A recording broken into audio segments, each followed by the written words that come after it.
दोस्तों, आपने अगर प्लेन में कभी सफर किया होगा तो आपने एयर इंडिया का नाम तो सुना ही होगा। आज हम जानेंगे कि एयर इंडिया की शुरुआत कैसे हुई और गवर्नमेंट ने कैसे एयर इंडिया को टाटा से ले लिया और कैसे वापस टाटा को एयर इंडिया सौंप दी गई। और टाटा दुनिया की सबसे बड़ी एयरलाइन डील करने वाली विस्तारा और एयर इंडिया को मर्ज कर रहा है। इससे क्या इफेक्ट पड़ने वाला है। तो दोस्तों, आप सबसे रिक्वेस्ट है, वीडियो में आगे बढ़ने से पहले चैनल को सब्सक्राइब जरूर कर लें। तो दोस्तों, भारतीय एयर इंडस्ट्री की शुरुआत 1932 में हुई, जो कराची से उड़ान भरकर मुंबई तक आई थी। इस जहाज के पायलट JRD टाटा थे। इन्हें फादर ऑफ इंडिया एविएशन के नाम से जाना जाता है। ये प्लेन कराची से मुंबई डाक लेकर पहुंचा था।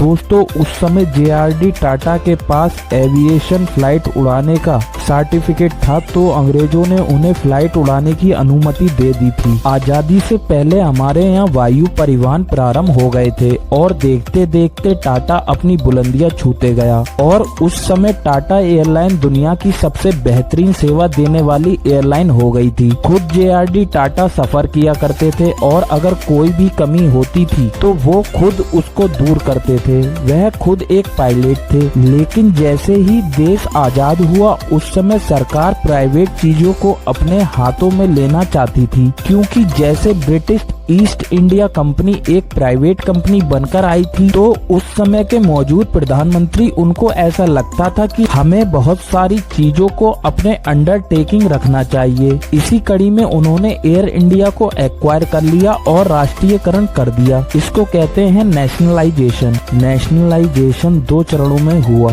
एयर इंडिया को सबसे पहले 1947 में जैसे ही देश आजाद हुआ 49%, उसके बाद 1953 में 100% एक्विजिशन हो गया। दोस्तों, जब किसी चीज को गवर्नमेंट खरीद लेती है तो उसे राष्ट्रीयकरण कहते हैं, क्योंकि गवर्नमेंट के पास अपना पैसा नहीं होता है, राष्ट्र का पैसा होता है। इसी के साथ टाटा एयरलाइन का नाम एयर इंडिया ही हो गया और ये एयरलाइन गवर्नमेंट के हाथों में चली गई। अब दोस्तों, आप जानते ही हैं, गवर्नमेंट के पास कोई चीज हो तो वहाँ पर तो अधिकारी लोगों का बोलबाला होता है और धीरे ही धीरे एयर इंडिया के बुरे दिन चालू हो गए और एयर इंडिया का देखते ही देखते 70 सालों में बहुत बुरा हाल हो गया कि प्रतिदिन एयर इंडिया को 20 करोड़ रुपए का लॉस होता था। एयर इंडिया की इतनी बुरी हालत हो गई कि प्लेन को हैंगर में रखने के पैसे भी नहीं बचते थे। दोस्तों, आपको बता दूं, जहां पर फ्लाइट्स का मेंटेनेंस और खड़ी करने की व्यवस्था होती है उसे हैंगर कहा जाता है।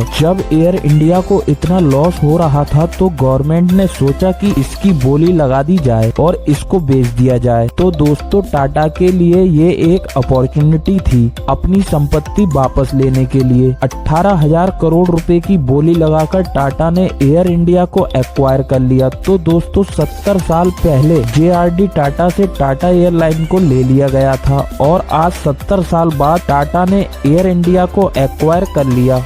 देखा जाए तो दोस्तों, एयर इंडिया को एक लंबा वनवास काटना पड़ा वापस आने के लिए, टाटा के पास आने के लिए। तो कमेंट करके बताइए दोस्तों, यह गवर्नमेंट का सही डिसीजन था या गलत। मेरी नजर में तो यह सही डिसीजन था। अब दोस्तों, जैसे ही एयर इंडिया टाटा के हाथों में आती है तो एयरलाइंस को पुनः रिफॉर्म करने की तैयारी शुरू हो जाती है और इसी क्रम में दुनिया की एविएशन की हिस्ट्री में सबसे बड़े एयरक्राफ्ट का ऑर्डर प्लेस किया जाता है, 470 जहाजों का। हालांकि इससे पहले अमेरिका एयरलाइन ने 2011 में 450 जहाजों का ऑर्डर एक साथ दिया था, लेकिन 2023 में 470 जहाजों का ऑर्डर दिया गया है। लगभग 80 से 100 बिलियन डॉलर्स की ये डील है। यह डील दोस्तों कंपनियों के पास जा रही है। पूरी दुनिया में 2 कंपनी सबसे ज्यादा एयरक्राफ्ट बनाती है, एक बोइंग बनाती है और दूसरी एयरबस बनाती है। इन 470 विमानों में से 220 विमान बोइंग को ऑर्डर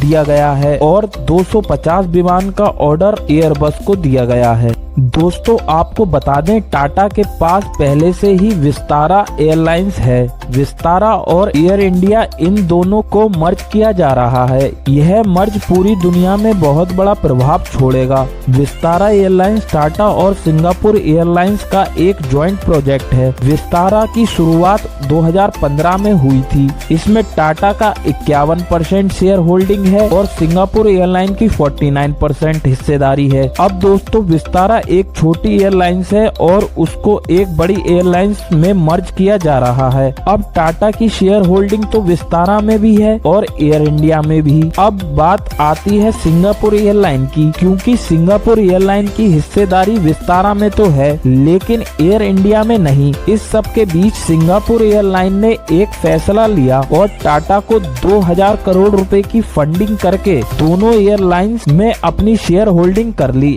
अब सिंगापुर एयरलाइन की हिस्सेदारी एयर इंडिया में 25% है और टाटा की हिस्सेदारी 75% हो जाएगी। कुछ लोगों का कहना है विस्तारा ज्यादा सुविधा देती है एयर इंडिया की तुलना में। देखो दोस्तों, एयर इंडिया बहुत अच्छी सुविधा देती थी, बशर्ते ये सरकारी हाथों में चली गई थी। ऑफिशियल तौर पर विस्तारा और एयर इंडिया को क्यों मर्ज कर दिया गया, इसका रीजन है एयर इंडिया के पास रूट ज्यादा है, फैसिलिटी ज्यादा है, एयरक्राफ्ट ज्यादा है। विस्तारा अभी नई एयरलाइन है और छोटी है, लेकिन विस्तारा ने कम समय में काफी अच्छी बुलंदियां हासिल की हैं। विस्तारा को एयर इंडिया में मर्ज होने से एक प्लस पॉइंट और है। एयर इंडिया के साथ एयर इंडिया स्टार एयरलाइंस के ग्रुप में है। आइए इसे अलग तरीके से समझते हैं। दोस्तों पूरी दुनिया में एयरक्राफ्ट की अपनी एक लॉबिंग चलती है, जिसे आम भाषा में गुटबाजी या ग्रुपबाजी कहते हैं, जिसमें सबसे बड़ा ग्रुप स्टार एयरलाइंस है। स्टार एयरलाइंस में 26 कंपनी आती हैं। दूसरे नंबर पर आता है वन वर्ल्ड ग्रुप और तीसरे नंबर पर आता है स्काई टीम ग्रुप। इन तीनों में सबसे प्रीमियम ग्रुप स्टार एयरलाइंस है। स्टार एयरलाइंस की फ्लाइट इंटरनेशनल ज्यादा रूट कवर करती हैं, जैसे लंदन, यूक्रेन, वॉशिंगटन जैसी एयरपोर्ट्स पर आसानी से स्लॉट मिल जाता है, जिससे कि वो वहां पर लैंड कर सकें। उनकी ग्रुप की फ्लाइट इस स्टार एयरलाइंस ग्रुप में 26 कंपनियों में से भारत की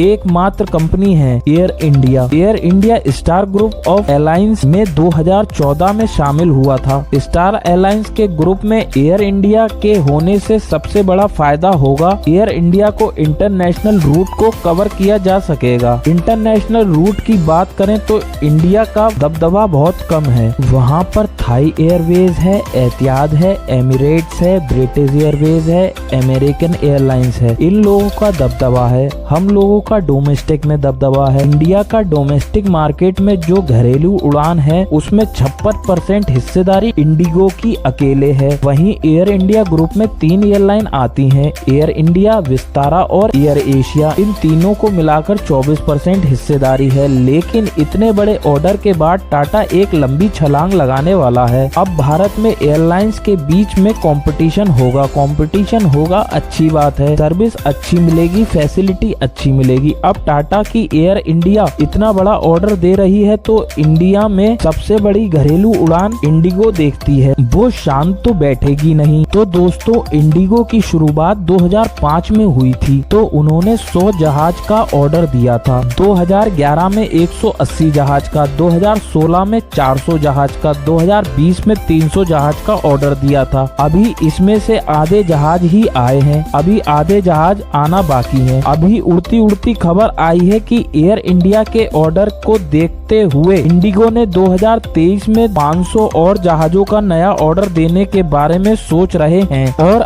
अगर यह रियलिटी में हो जाता है तो पूरी दुनिया के एविएशन में भारत का दबदबा हो जाएगा, क्योंकि इंडिगो क्या कर रहा है, अपने नए रूट्स को आगे बढ़ा रहा है। टाटा की एयर इंडिया सिंगापुर एयरलाइंस के साथ टाई अप कर रही है, वही इंडिगो टर्किश एयरलाइंस के साथ टाई अप कर रही है। आखिर इस टाई अप के पीछे मेन रीजन क्या है, आइए समझते हैं। सिंगापुर एयरलाइंस का पूरे एशिया में दबदबा है। इस मार्केट को सिंगापुर एयरलाइंस की मदद से टाटा कैप्चर कर लेगा और इंडिगो टर्किश एयरवेज के साथ यूरोप और अमेरिका की मार्केट कैप्चर कर लेगा। तो दोस्तों देखो, पूरी दुनिया में इंडियन एयरलाइंस का दबदबा होगा। इस सबसे एक बहुत बड़ा फायदा होगा, आप सबको कम से कम पैसों में ट्रेवल करने को मिलेगा और बड़ी सी बड़ी कंपनियों का दबदबा कम हो जाएगा। इससे बहुत बड़ा चेंजिंग देखने को मिलेगी ग्लोबल एविएशन मार्केट में। आई होप दोस्तों आप लोगों को वीडियो की इंफॉर्मेशन अच्छी लगी होगी। हमें कमेंट करके